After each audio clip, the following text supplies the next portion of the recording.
Shapes and Sounds acknowledges the traditional owners of the lands on which we're recording and connecting with you from, the Wurundjeri Woiwurrung people of the Kulin Nation, and we pay our respects to elders past and present. Hello, Oscar. Hello, Asami. Hey, Marcus. So I remember having this lecture on ADHD and autism last year, and it just kind of went through like diagnosis and like the general concepts and everything, but it didn't quite have a cultural perspective to it. And I don't think I've seen a lot of research about it or like heard just any like personal anecdotes about it as well. Like, would you say there are like implications when it comes to culture and ADHD? I would say so. Yeah. Like, I think culture would definitely affect like sort of the diagnosis process and even just like the timeline when parents pick up on symptoms and stuff, the stigma surrounding ADHD and autism, and also just like the way different parents might expect their children to behave. That probably would affect the diagnosis as well, I think. Okay, but before we begin though, what is ADHD and autism? Okay, so ADHD stands for Attention Deficit Hyperactive Disorder. And ADHD and autism are both considered a neurodevelopmental disorder. So what this means is that essentially it affects the way our brains have developed from childhood.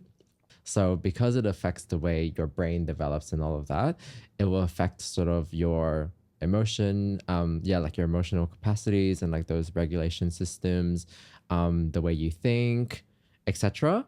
And there are also different types of ADHD. So we have like a class that's more focused on like hyperactivity and like impulsive behaviors, and another type that's more about like sort of inattention and like not being able to focus. Mm-hmm. It makes me think, if we bring it back to the theme of this season's podcast, which is the silent hustle, work and mental health, I can really see how the symptoms that you've described and the presentations of ADHD, how that would really intersect with work and people's like experiences of work. Right at the beginning, we kind of spoke a little bit about that lack of cultural perspective in conversations around ADHD. And that's what we're really interested in here at Shapes and Sounds. So what we actually did was we reached out to a Shapes and Sounds community member. Her name is Janet. And everyone, I should add, Janet wanted to remain anonymous. So that is a pseudonym, like a made-up name, but Janet. And Janet actually reached out to us in a long time ago when we did a call out for questions for the podcast. And she wanted to talk about these experiences, like how culture impacts her experiences of being neurodivergent. And she's really talking about her journey of gaining a diagnosis, navigating her experiences, and also navigating her career in the corporate sphere. And her experiences of having both ADHD and autism. I also wanted to say that Janet's from the corporate sector and like really high up in the corporate sector. Ooh. And remember how we were saying like no one here at this table has any experience in the corporate world. So let's like enjoy and like take a sneak peek behind what that world is like. And just as a quick sort of disclaimer before we start the episode, we want to point out that this is just Janet's own story and her own experiences. Please know that there may be some parts that are not necessarily relevant to you, especially if you have a diagnosis of ADHD and ASD as well. And if it's possible, it's really important that you access mental health support that is directly tailored to your situation. Welcome to the Asian Mental Health Podcast, brought to you by Shapes and Sounds.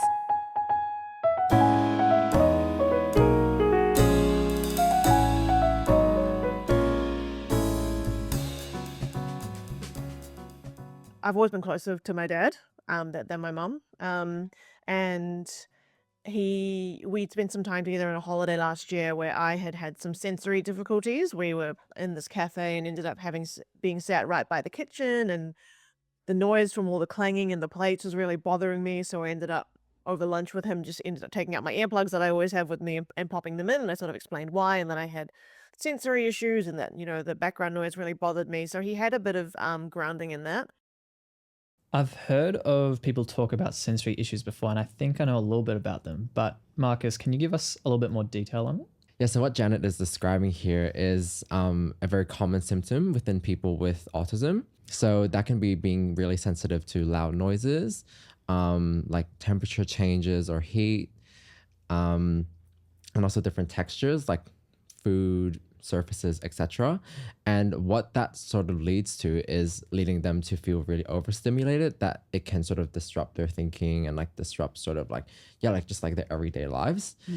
And yeah, something just I thought to clarify at this point of the episode as well, because we've been kind of throwing around like autism and ADHD, is that both of them can often coincide with each other. So someone with autism might very likely have ADHD as well. And according to the research right now, it's roughly about 50% to 70% of people will have, if they have one, they'll have the other. So yeah, There's a lot of overlap. yeah. Yeah. Sensory issues are probably the biggest factor for me in terms of my autism. So going back into the world after COVID, where, obviously we were all at home, I wasn't out in crowded public spaces, I wasn't on PT, there was just generally a lot less noise, literal noise in my life. Going back into the world as it slowly began to pick up again was really hard, and I couldn't understand why, because I had been fine my entire life beforehand, but my defenses had been up, my body had protected me.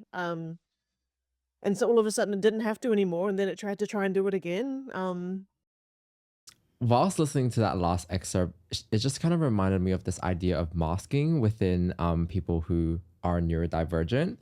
And it's not, she didn't exactly sort of describe what masking is, but essentially what masking is that tendency for people who have autism or ADHD to sort of actively try and conceal the differences that they have in order to sort of, I guess, for lack of a better word, like blend in with like their sort of neurotypical peers. Yeah. Wow. So prior to COVID, she's had all of these defenses, as she said, up to sort of protect her and help her navigate the world in a way that is neurotypical. But then once she didn't have to do that anymore and then having to do it again, how that actually is very taxing for her. And we know that masking as a process is very taxing for people who are living with autism, and it contributes a lot of anxiety for them. Yeah. Wow. Like that process of, as you say, like trying to pretend neurotypicalness. Exactly. That's the exhausting part. Yeah. I often relate this back to an experience a friend of mine had where she had studied overseas for a couple of years, and had always grown up with cats in the house. And then she went away and studied, and she would come back to the house where she grew up and hang out with her cats. And she had really, really bad allergies. And it turns out that she'd been allergic to cats her entire life, but her body had adapted and built up natural defenses to that. And so when she went away, her body was like, great, no more cats. We can stop making that particular effort and stop defending against that. But then when she went back, she, was the allergies flared up again because her natural defenses were gone. I think that's what happened to me after COVID. So I started reading and engaging with a lot of media for autistic and ADHD folks. And I started seeing myself in it, started reading some books. We just want to point out here that there is actually a lot of misinformation that can be spread on the media about autism and ADHD. So just as important to for anyone who is dealing with ADHD and autism to speak with a professional. Yeah, there's so much information around about ADHD. It's like really important to figure out like what's accurate and what's not. Eventually went to my friend who is autistic, and I said, dude, I think I have autism. She was like, gently, no doy, of course you do. Like it was very obvious to her. And I've had spoken to other people who they were like, yeah, it's yes, obviously yes. So a lot of people will leave it at that and not seek formal diagnosis. For me, the decision to get diagnosis for impulsivity happened quite quickly. I think mainly because I was going to be starting a new job, and I'd had some really difficult experiences in my previous job. I thought to myself a diagnosis could be something that could protect me going into this new workplace. And if I have, this piece of paper that I can point to and say, no, actually, I have a medical condition that means I can't do X, Y, Z, then it might make my sort of journey going forward a little easier. And I think I just wanted the certainty. Yeah, one of my friends got diagnosed not so long ago as well for ADHD, and One of the really interesting parts that they mentioned was you get put onto a prescription, and it's worthy to note for a lot of the prescriptions that you might have for ADHD that those aren't supposed to be for life. They're supposed to be temporary. But a lot of the time you don't quite get a clear timeline about what that might look like. And so they had a little bit of, I guess, like anxiety about, I might be taking this for school and studying, but once I enter the workplace, like, do I stop there? Or maybe it becomes more stressful. Do I have to continue? Yeah, because I actually never thought about that. You hear a lot of people talk about, okay, and then I got medication for my ADHD. But then as you say, like, is that forever? Like literally forever, right? And then in Janet's case, she's kind of talking about how she sought out diagnosis in preparation for another job. So like, again, highlighting like another transitionary period. But what I wanted to know is like, what does that diagnosis process actually look like? I think a lot of people would be curious to know. So I asked Janet about that. So, first of all, I'm very lucky that I have the time and resources to navigate getting a diagnosis because it takes a lot of logistical organizing and it's not cheap. Um, it cost me, I think, almost close to $2,000 altogether, and that's all out of pocket. There's not a lot of Medicare coverage for that. So, just want to acknowledge that as an obstacle for a lot of people first up. Um, so, my personal experience, I've seen a psychologist in the past. So, not really knowing where to start, I reached out to her and I asked if there's anyone that she would recommend to go through the assessment process with me. She recommended a few providers and noted that I should look for providers who are neuroaffirming. So that's people who are are experienced in diagnosing women and girls. And the neuroaffirming part is really they're not going to come and sort of be skeptical about you and try and probe as to whether they take you very holistically, and try and understand your whole experience. So I was really grateful for her recommendations there. So she's spoken a bit about the diagnosis of ADHD, but what actually happens in those sessions? Like, what's the process to get there? So if it essentially involve like questionnaires, like sessions with the psychologist to sort of just like understand like what's brought you in and like what the sort of difficulties you're experiencing are. And that's just to sort of examine like, yeah, like what types of difficulties they are and sort of the extent to which they're impacting your life as well.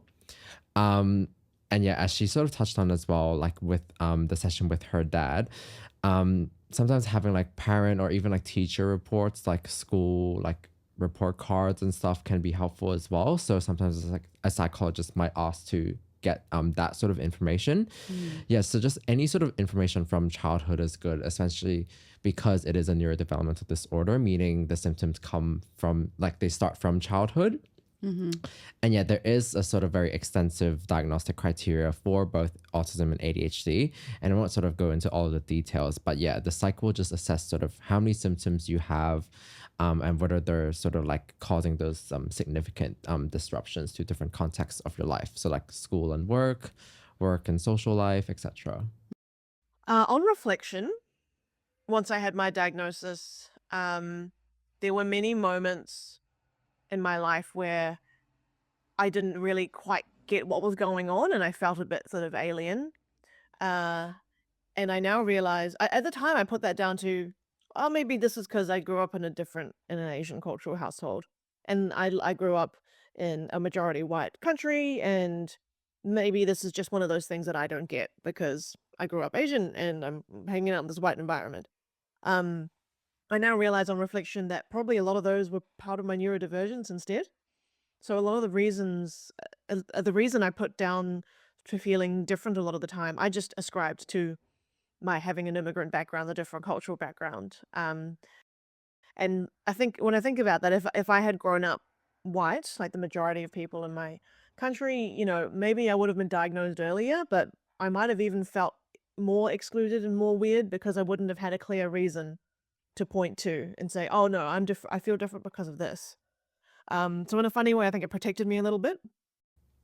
I really loved how Janet brought this up, and how she's talking about how she didn't really understand why she felt different, but then like as a child probably the easiest thing to kind of correlate that to was her cultural identity. You know, like have either of you ever considered this, like as a kid, like if you remember back to like really as a child being like, why do I feel different? And if so, what's that about? Yeah, there is definitely a feeling of being like another or different, especially in settings where you are like the minority or a very significant minority. I think that I've always just put it down to, being Asian, I guess. Yeah.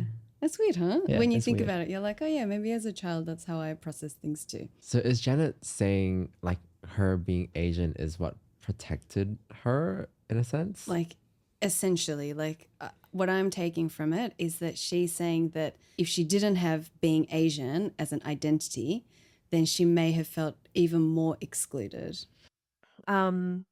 And Asian parents, they put a really high value on academic achievement, and the way that my brain works, I did pretty well academically.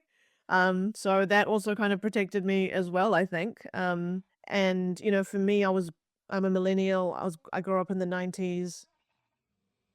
Being a girl who was identified as really bright and high potential and put in advanced streams at school would have been much, much nicer for my parents than having a girl who had a disability, effectively.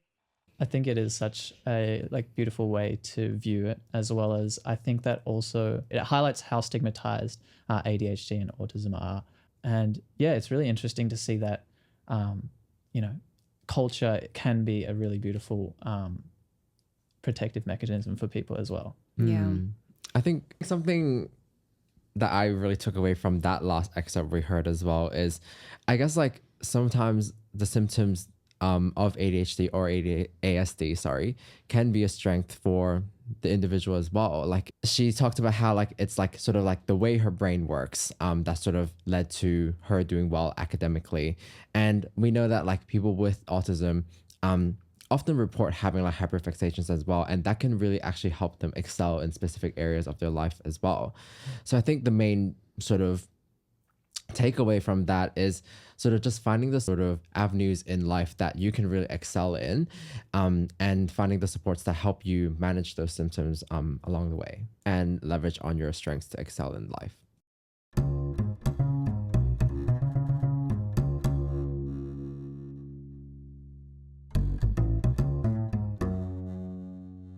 I don't think it stopped me from doing what I have wanted to do with my career. If I consider the sort of things that I've decided I wanted to do, most of them I have been able to achieve in my career. And I now kind of realize that that might be part of my brain. My brain really won't do things it doesn't want to do. And so if I've just, the flip side of that is if I decide I want to do something, I will get it done, sort of by hook or by crook. Like I'll pursue it with everything that I have, to the detriment of many other things sometimes. But I think as a result of that, I've ended up sort of creating a career path that really suits me. I work in sort of people related space, so sort of HR adjacent. And my work is a good mix of doing sort of process related stuff. So a bit of desk work where I can do stuff at home on my own, and a bit of relationship work as well. But those relationship interactions are always, I realized that recently why I think it suits me, they're always quite structured. And so I have a set role, the other person has a set role, and I get to interact with people socially, but the rules are very clear. And that is that makes my brain happy, that there's a clear structure to the interaction. And so I think it's a good balance and there's a lot of problem solving involved as well. So yeah, I think it's a good match. I think what Janet reflects on here is like really seeing the way her brain works as a strength, not as like a point of difference to, I guess, what you see in neurotypical people. So she highlighted like structure really works well for her. Like the relationships, but they're kind of contained. Yeah. And like she likes problem solving as well. And that if she really likes something, she will get it done. So yeah, I think, yeah, that's a really good sort of way of seeing. It's positive. Yeah, it's her sort of inspiring. unique strengths. Yeah. It makes me think as well, like like, have both of you thought about, oh, this is the kind of work I like? You know what I mean? Like, she's talking about, I get to do a bit of like by myself Yeah. stuff, by relationship stuff. Yeah. You have? Yeah. For me, I like to look at Excel.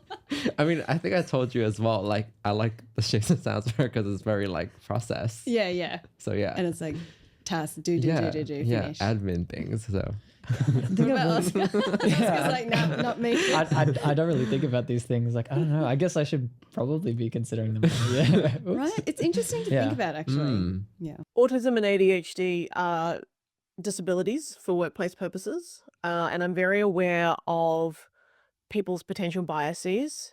There's very limited understanding outside of the neurodivergent community about how autism and ADHD can be really great things to have and really great things to have in the workplace. My current workplace, my new workplace where I am now, it feels a lot safer than my previous one overall. I tried to sort of check that as much as I could before I signed my contract and joined.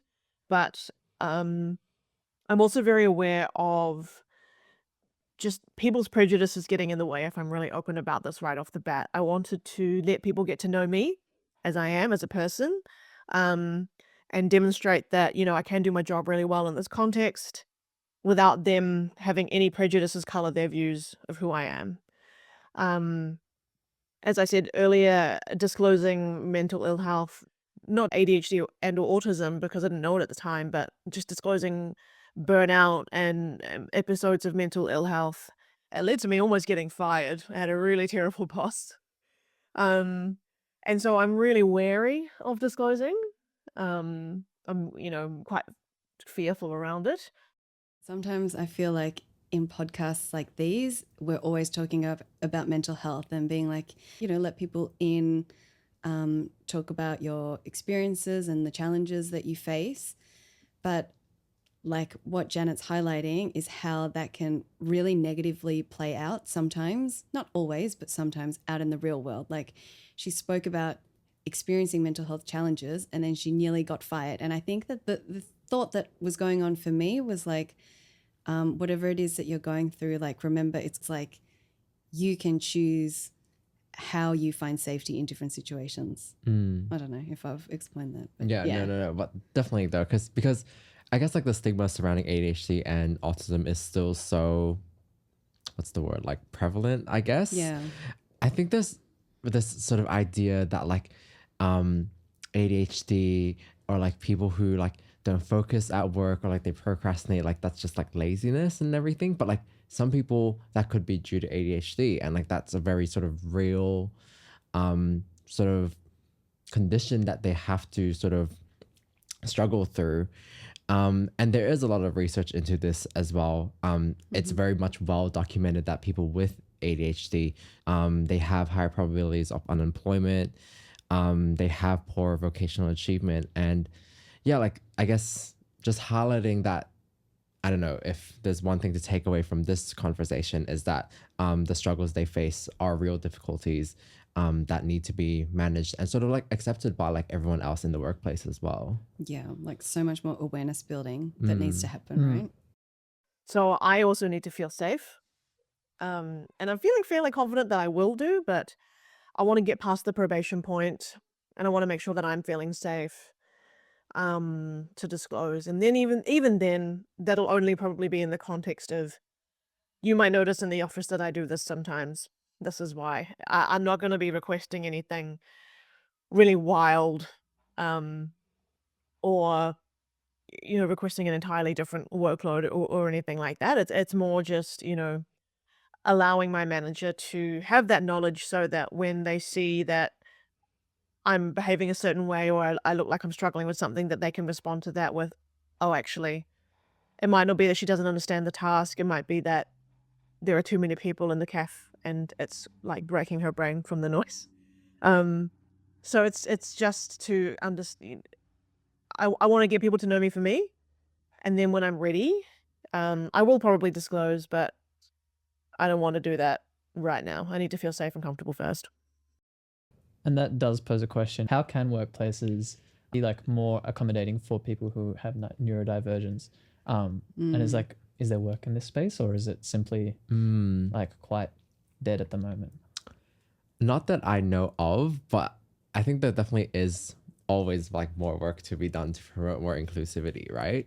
I don't know. I've heard of like workplaces that have what do you call it? Like, I don't know what they call it, but like spaces where it's like sort of to help people deal with like sensory overload, and like it's just like a space. sensory room. Yeah. Yeah. So things like that, I guess. So yeah. yeah, Actually, like- there's one at my uni. Oh. Yeah. Is There's there? a sensory room. Yeah. I think there is one at our uni too, but can't remember. But yeah, Yeah, stuff, but we stuff don't know like where it that. is. Stuff Yeah, like right, that. right. Yeah. Like inclusive spaces, not just like ways of being, but also like physically, like Yeah, like different actually spaces, right? how we're Yeah. gonna accommodate. Yeah. There's a little bit of grief for me around I'm never going to get better at life. Like there are some things I do really well in life. I'm learning to love my brain for what it can do. I see patterns. I absorb and synthesize information far more quickly than most people.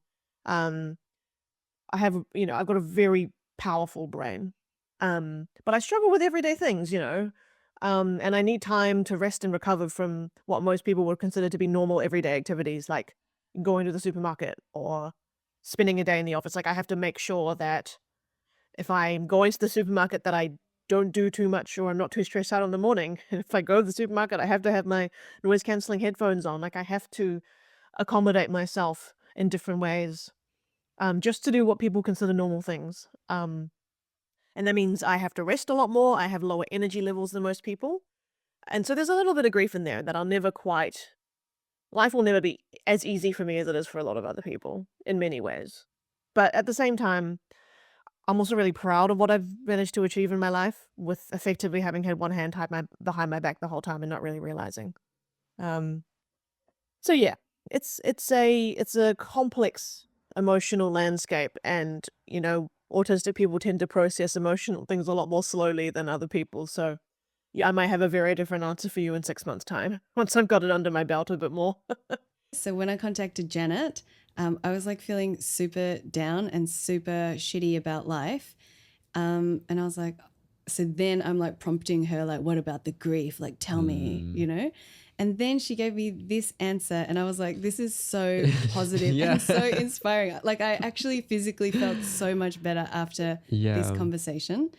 And I just love the way that she kind of talks about how, sure, there's grief, but, like sometimes there are shitty things in life, or sometimes things aren't what you think they should be, but really just understanding that it is what it is, and then just making the best out of every day and every situation and every experience. I was like, okay. Yeah. All No, right. that's so positive. Snap out of it. Let's go and live life again. It's perfectly valid to be afraid of seeking a diagnosis. Some people never will, and that's completely okay. It was the right step for me, but A, I was able to afford it, and B, it just made sense to me. It's not going to make sense for everybody else, so that's totally okay if you don't feel like going for a formal diagnosis. In terms of advice, lean into the things that make you happy, even if society tells you that they're weird or immature, or that, they're things that you're not supposed to do. Obviously, don't do anything harmful to anyone else or yourself. But, particularly with autism, your body wants to do certain things. Like when I can't find something, I make like a weird crabby clicking motion with my hands. When I get excited, I, physically kind of wave my hands around a bit. Something which I now realize my dad also does.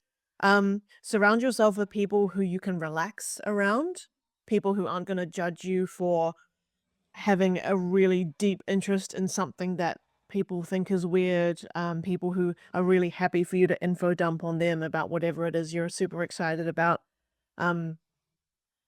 Just lean into what makes you happy, I would say, because your brain is a weird and wonderful place, and it's a huge part of who you are, and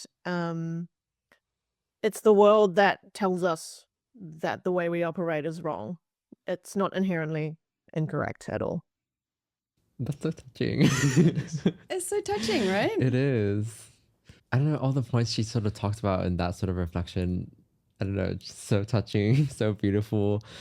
But I hope this episode kind of sheds light onto the sort of unique experiences that people with ADHD and autism might face, and just for everyone to be more compassionate to people who are facing these difficulties. And if you are sort of living with these diagnoses, or like you might think that like listening to this episode, like, oh, some things might resonate with you, to sort of seek the support if you can, because as Janet has reflected, that can be very validating when you sort of understand that there is a reason behind why you feel different.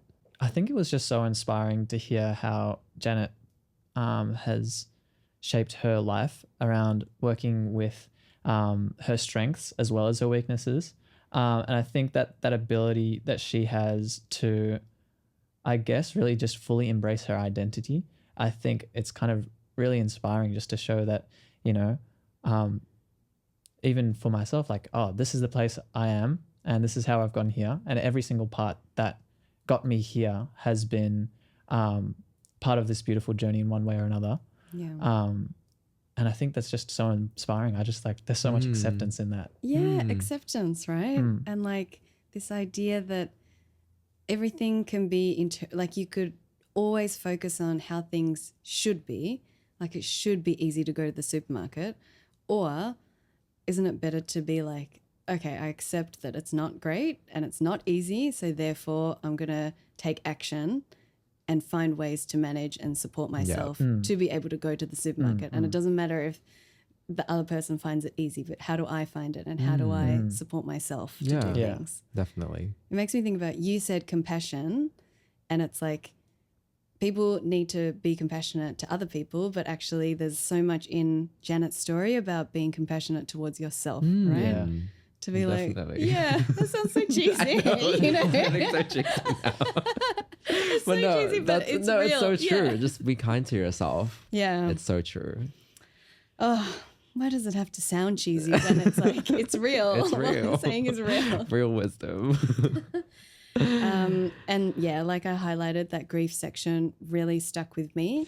And how beautiful, like grief, often in the West, there's such a negative connotation around grief, but actually like in so many Eastern philosophies, it's like everything is cyclical. Like grief is a part of joy and joy is a part of grief, and it's just a part of life, and we accept it, and then we I don't know, we keep going, right? Yeah. Keep cycling. Again, getting really cheesy. Okay. All right. I'm going to take myself out of this kind of weird wellnessy voice that I'm putting on. And I just want to say a huge thank you to you, Janet, for sharing this beautiful story and just giving us this really beautiful and intimate perspective into your experiences. I think other people hearing your story, it may inspire them to go and seek a diagnosis or go and seek support. And also just want to plug that if you're listening to this and if you're identifying like, I would like some support around experiences similar to Janet's, then know that a lot of the practitioners on the Shapes and Sounds Asian practitioner list really focus in on neurodivergency and have a lot of expertise in this area, and of course tie that in with a very culturally responsive perspective too. So you can find all of that on our website, which you can find at Instagram and LinkedIn and YouTube. Just look up Just Shapes and Sounds. You can like and subscribe to us on your favorite podcast app. Please download this episode for offline listening and share this episode with your friends and give us a review. Why not? While you're there. Share the review that you wrote with your friends, maybe. I don't know. Because word of mouth really helps us all to destigmatize mental health within Asian communities. So with that, Stay safe. Stay silly. and see you soon. This is a production from Shapes and Sounds. It's hosted by Asami Koike, Marcus Lai, and Oscar Abe, and produced by Yo Chung.